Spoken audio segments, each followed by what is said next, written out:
السلام علیکم ورحمۃ اللہ وبرکاتہ۔ دوستو، آج کا ٹاپک ہے حسینیت کے خفیہ درخشاں پہلو۔ سن 11 ہجری جس وقت حضور صلی اللہ علیہ وسلم کا وصال ہوا، حضرت حسین رضی اللہ عنہ کی عمر 7 سال تھی، یعنی خالص بچپن کی عمر تھی۔ اس حساب سے سن 61 ہجری کو کربلا میں یزید کے مقابلے میں آ کر شہید ہوتے وقت آپ کی عمر 57 سال بنی۔ گویا حضور صلی اللہ علیہ وسلم کے وصال کے وقت سے کربلا کے معرکے تک درمیان میں آپ کی عمر مبارک کے 50 سال کا طویل عرصہ گزارا ہے۔ سوال یہ پیدا ہوتا ہے کہ آپ کی عمر کے یہ 50 قیمتی سال کہاں گزرے،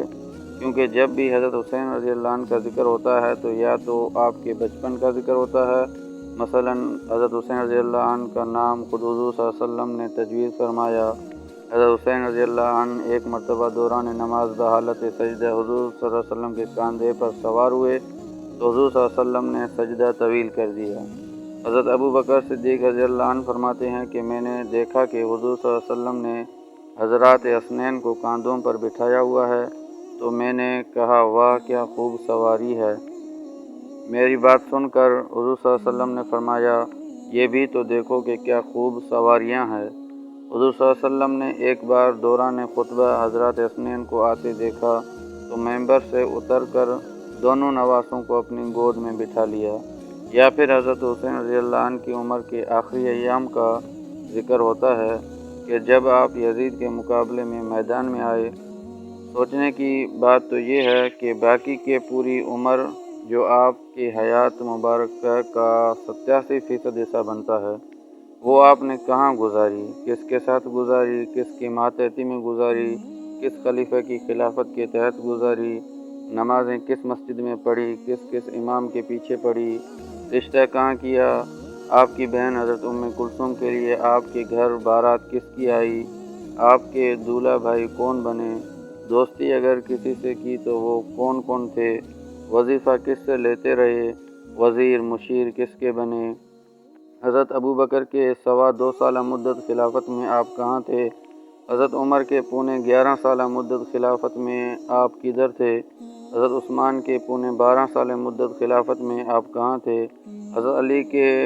پونے 5 سال دور خلافت میں کہاں مصروف رہے، حضرت امیر معاویہ رضی اللہ عنہ کے 19 سالہ دورہ حکومت میں آپ کہاں تھے۔ ان تمام سوالوں کا جواب یہ ہے کہ آپ اس تمام طویل دورانیہ میں انہی تمام مقدس ہستیوں کے مقتدی، رشتہ دار، معاون، وزیر، مشیر، حامی اور دست و بازو بنے رہے۔ حضرت صدیق اکبر رضی اللہ عنہ سے لے کر حضرت امیر معاویہ رضی اللہ عنہ تک سب کے ہاتھوں پر بیعت کی ہے، آپ نے ان کے پیچھے نمازیں پڑھی ہے، آپ نے حضرت عمر رضی اللہ عنہ سے اپنی بہن حضرت ام کلثوم کا نکاح کر کے حضرت عمر رضی اللہ عنہ کے ساتھ اپنی غیرت، محبت، شادی، غمی، دوستی، دشمنی اور رشتہ داریاں سب سانجھی کر لی تھی آپ نے۔ حضرت حسین رضی اللہ عنہ نے اپنی بیٹی حضرت سکینہ کا نکاح عثمان رضی اللہ عنہ کے پوتے زید بن عمرو سے کر کے اور اپنی بیٹی فاطمہ بنت حسین کا نکاح حضرت عثمان کے پوتے عبداللہ بن عمرو سے کر کے حضرت عثمان سے سارے رشتے جوڑ رکھے تھے۔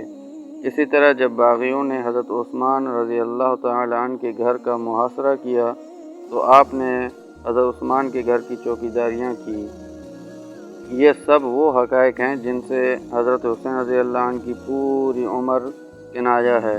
مگر اہل سنت اس 50 سالہ دور حسینیت سے متعلق نہ سوال اٹھاتے ہیں کہ یہ امت سے مخفی کیوں ہیں اور نہ ہی جواب تلاشتے ہیں۔ یہ حقائق قوم کے سامنے نہیں لائیں گے کیونکہ اس صورت میں ان کے مذہب کی عمارت کا دھڑن تختہ ہو جائے گا۔ سچ یہ ہے کہ حسینیت صرف یزید کے مقابلے میں آ کر امر ہونے کا نام نہیں، بلکہ حضرت حسین رضی اللہ عنہ نے عملاً بھی ثابت کیا ہے کہ حضرت صدیق اکبر کی اقتداء کا نام بھی حسینیت ہے، حضرت عمر، حضرت عثمان، امیر معاویہ کی امامت کو تسلیم کرنے کا نام بھی حسینیت ہے، حضرت عمر، حضرت عثمان سے رشتہ داریاں کرنے کا نام بھی حسینیت ہے، حضرت عثمان کے گھر کی چوکیداری کا نام بھی حسینیت ہے، اور تمام حضرات صحابہ سے محبت کرنے کا نام بھی حسینیت ہے۔ حسینیت کو صرف کربلا تک محدود کر کے